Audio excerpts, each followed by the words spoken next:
السلام عليكم ورحمة الله وبركاته. ازيكم حبايبي؟ عاملين ايه؟ يا رب تكونوا في احسن حال وفي احسن صحة يا رب. النهاردة قلت اعمل لكم بقى حاجة كلكم بتحبوها. طبعا الكشري المصري اللي لا يعلى عليه.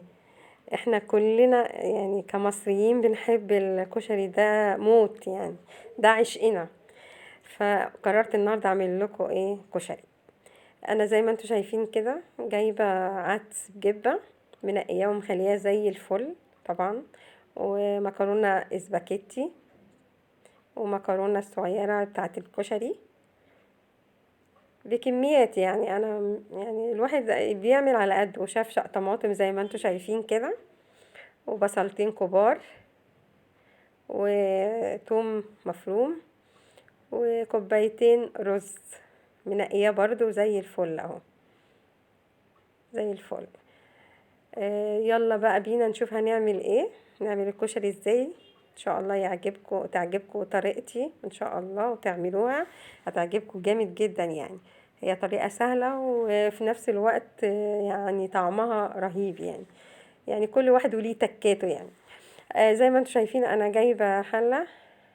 قلت اعمل الصوص بتاع او الصلصة بتاعت الكشري.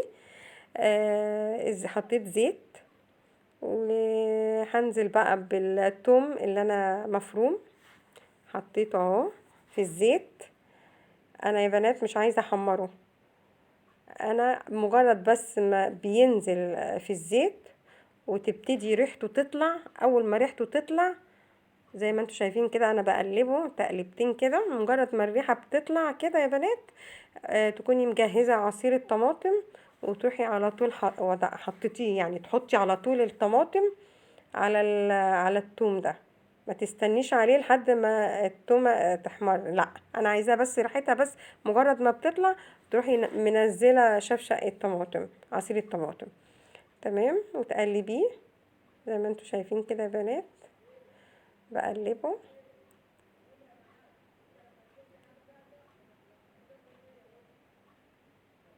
زي ما انتوا شايفين. انا بكون مجهزه بقى التوابل بتاعتي: ملح، كمون، شطه، فقط لا غير. ما بحطش اي حاجه تانية غير دول: ملح وشطه وكمون. وتقلبي بقى وتسيبيها بقى تتسبك براحتها. براحتها، احنا مش مستعجلين، لسه بدري على الكشري. وزي ما انتم شايفين انا جايبه دلوقتي حله حاطه فيها زيت.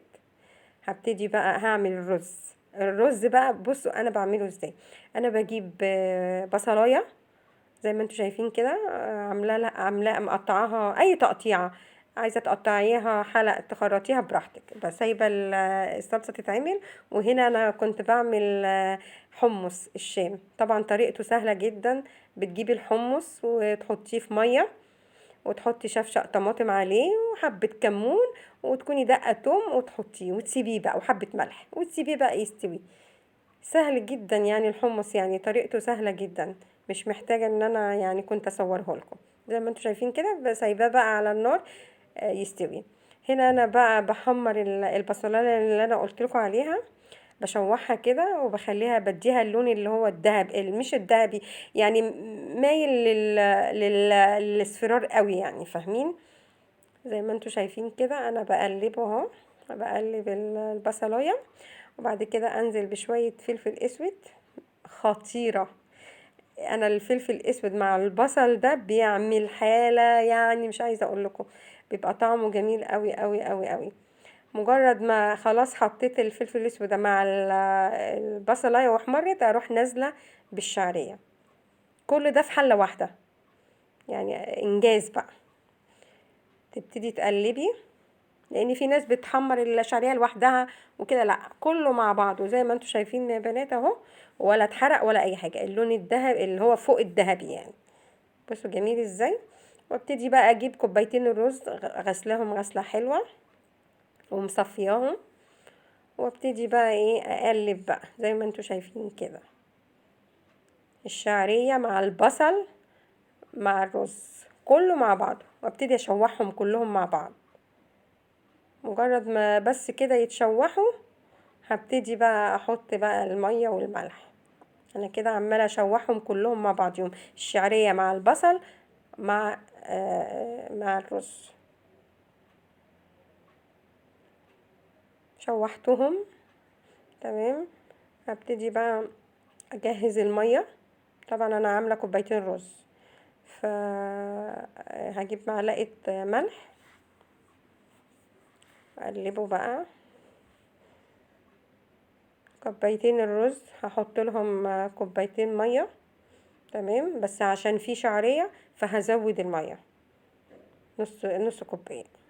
انا كده حطيت، معلش البخار يا بنات، هعمل ايه غصب عني. غصب عني. ابتدي بقى احط كوبايتين الميه ونص كوبايه ميه تاني عشان الشعريه. انا كده تمام. خلاص هبتدي بقى اقلب زي ما انتوا شايفين كده يا بنات. مجرد بس ما يغلي غلوة وههدي النار عليه. انا كده بس قلبته وهسيبه يغلي غلوتين كده وهدي النار، لسه مغليش، يغلي بس. هنا كنت بسلق بقى العدس بوجبة اهو، كنت بسلقه، مش عايزاه يتهري يا بنات عشان هنكمل سوا مع الرز. وهنا الصلصة خلاص الحمد لله هي اتسبكت وبقت جميلة جدا اهي. والعدس اهو بيكمل سواه والرز لسه بيغلي. خلاص انا كده نقلت الرز على العين الصغيرة اهي عشان يكمل سواه، معلش البخار. ومحضرة مية هنا عشان هسلق المكرونة. وهنا العدس خلاص يعني بيفنش، خلاص بيستوي. انا عايزاه نص سوا. انا اهو سويته يا بنات زي ما انتوا شايفين كده، ما شاء الله. بصوا مش معجن ولا اي حاجة، مجرد ما تديله كام غلوة كده وتسيبيه بقى يتصفى المية من المية بتاعته، ويكون الرز دخل في نص السوا.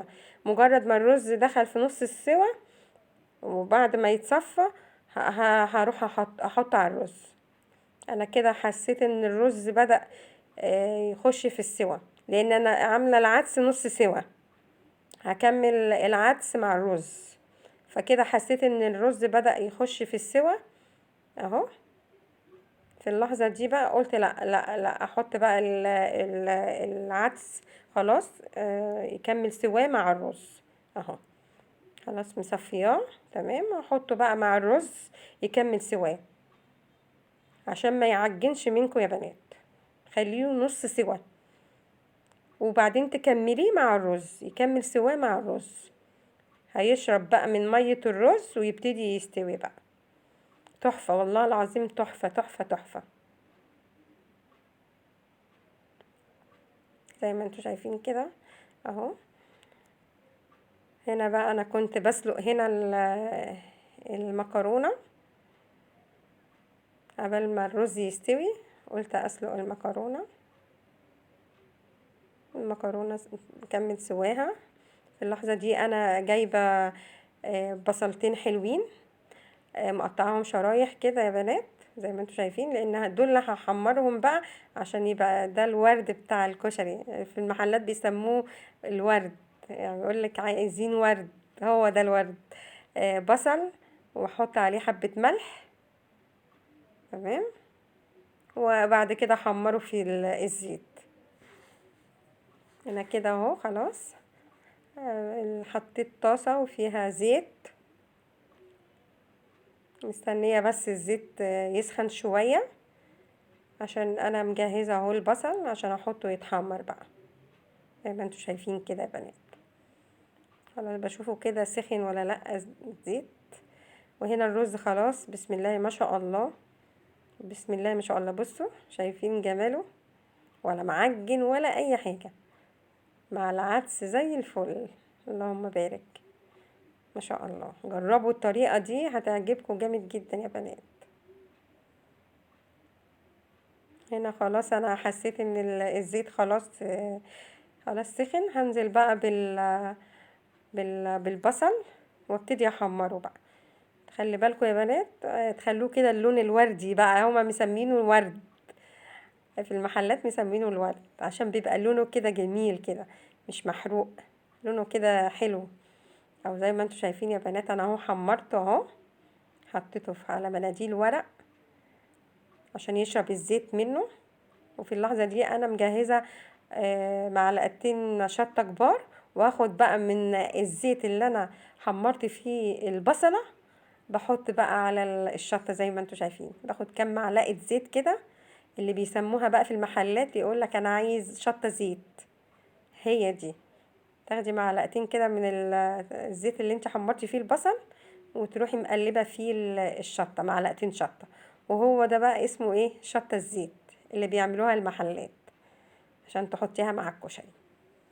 هنا في اللحظة دي انا اهو زي ما انتوا شايفين خلاص كده البصل اهو الورد ده اللي بيقولوا عليه جميل ازاي، مقرمش وجميل زي الفل، ولونه حلو قوي، لونه جميل.